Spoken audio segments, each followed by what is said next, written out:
کالعدم تحریک طالبان پاکستان، داعش خراسان اور Balochistan liberation army جیسی کالعدم تنظیمیں 2023 کے دوران دہشت گردی کے واقعات کے نتیجے میں ہونے والی 82% سے زائد اموات کی ذمہ دار ہیں، جبکہ 78% دہشت گرد حملوں میں ملوث ہیں۔ یہ اعداد و شمار پاک انسٹی ٹیوٹ فار پیس اسٹڈیز پاکستان کی سیکیورٹی رپورٹ برائے 2023 میں سامنے آئی ہے۔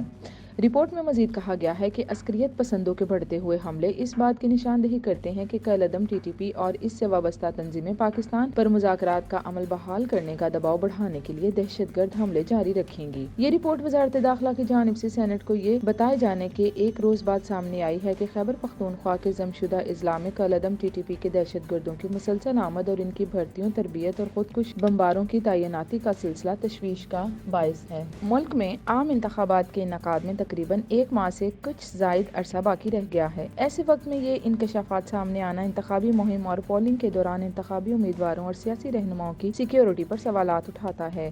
عسکری ذرائع نے بتایا کہ افغانستان دوحہ معاہدے میں کیے گئے اپنے وعدوں کو پورا نہیں کر سکا۔ کالعدم ٹی ٹی پی افغانستان کو پاکستان میں دہشت گردی کی سرگرمیوں کے لیے اڈے کے طور پر استعمال کر رہی ہے۔ پاک افغان بارڈر غیر محفوظ قرار دیا جاتا ہے۔ حفاظتی اقدامات کے باوجود یہ ایک زبردست چیلنج ہے۔ غیر قانونی نقل و حرکت پر 100% کڑی نگرانی ایک پیچیدہ عمل ہے۔ واضح رہے کہ پاکستان میں سال 2023 کے دوران کل 306 دہشت گرد حملے ہوئے، جن میں 23 خودکش بم دھماکے بھی شامل ہیں۔ ان حملوں میں 693 افراد جان سے ہاتھ دھو بیٹھے، جبکہ 1124 افراد زخمی ہوئے۔ سال 2023 میں ہونے والے حملوں میں سال 2022 کے برعکس 17% اضافہ ہوا اور ان حملوں میں ہلاک ہونے والے افراد کی تعداد بھی 2022 میں اسی طرح کے حملوں میں ہلاک ہونے والوں کے مقابلے میں 65% زیادہ ہے۔